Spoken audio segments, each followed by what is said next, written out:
You have to have the truth to have a starting point. And your true self is found in that very uncomfortable zone. We all look for toughness. We all want it, but we look for it in a comfortable environment. You will not find toughness in a comfortable environment. Those of you who are listening to this, you will not find it.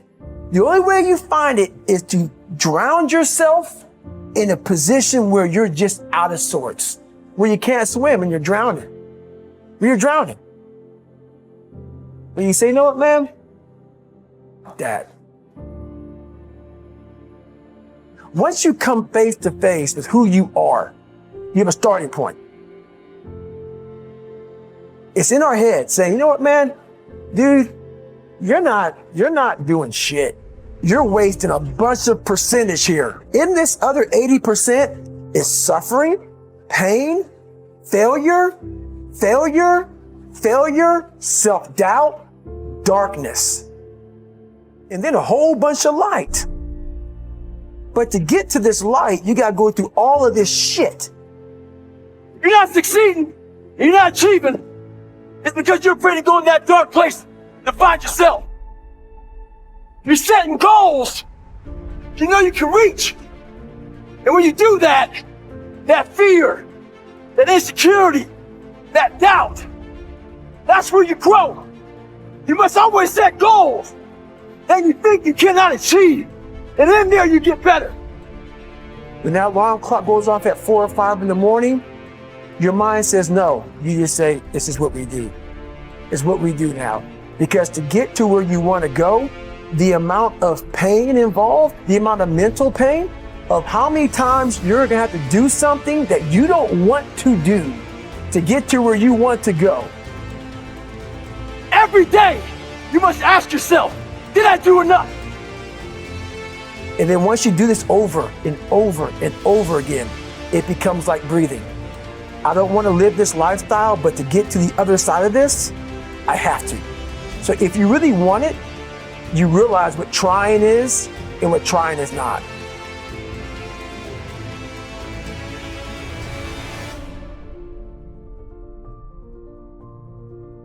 Your brain is the most powerful weapon in the world. Once you put away your phones and your computers and all that shit we have nowadays,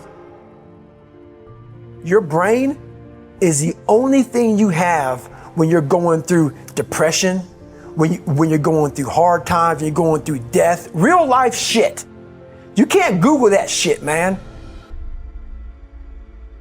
You're alone. You're alone. You may have a shrink you're going to, you may have a best friend you're going to, but there's 24 hours in the day where you're alone in this brain, and your brain is talking to you in all kinds of ways, and it wants to control you and pull you in these different pockets. If you can't control your own brain and your brain controls you, you're fucked. You got to tell your brain where you want to go and how you want to go and how you want to get there. You got to control it. If not, it's over. It's over. All I knew back then was hard work. You got to work hard. You got to work hard. I can't get this paragraph. I can't remember what the fuck's in this paragraph to pass this test to get in the military. Read again. Still not getting it. Read again. But if you're not getting it, write it out. And that's how I started learning. I realized if I keep going back and going back and going back until the shit just becomes, your mind will say, fuck, okay, we're going to figure it out. It'll find a way. Because he is not going to stop. It's not like, I'm going to try one more time. No, alarm clock goes off, boop, we're going back. I can't read right, we're going back. I gave myself no way out, and my mind realized that. They said, okay, we're going to adapt and overcome now. That was my mindset. And that's how you get through things. You put yourself, you immerse yourself wherever it is, and you become that. I became hell. And that became my new norm.